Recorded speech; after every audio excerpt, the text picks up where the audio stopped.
मेरे पौनहारी विदा बोल साचे दरबार की जय। रत्नो पुत अपने समझा ले गौआ फसला खा गईया रत्नो पुत अपने समझा ले गौआ फसला खा गईया फसला गौआ खा गईया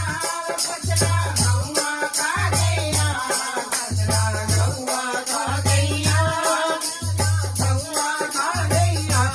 रत्नो पुत अपने समझा ले गौआ खा गईया रत्नो पुत अपने समझा ले फसला गौआ खा गईया जदों भी फसला बेचण जाए बालक मारा जपदारे जदों भी फसला बेचण जाए बालक मारा जपदारे। ना कुछ बोले ना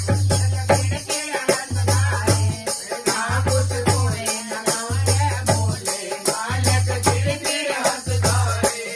जदों भी फसला बेचण जाए बालक मारा जपदारे ना कुछ बोले बालक गिड़गिड़ हंसदारे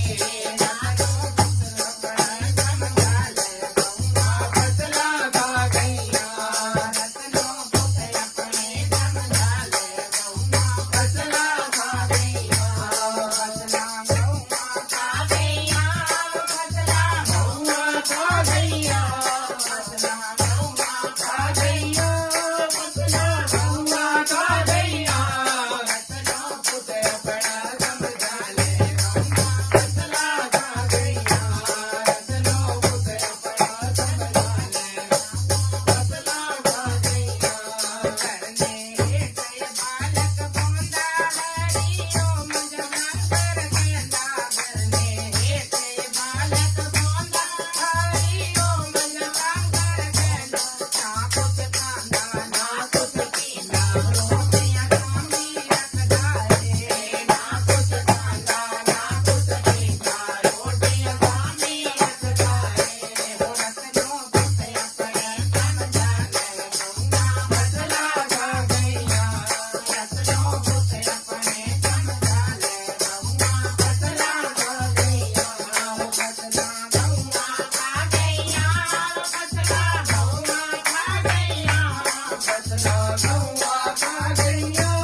फसला गौआ खा गईया रत्नो पुत अपना समझा ले गौआ फसला खा गईया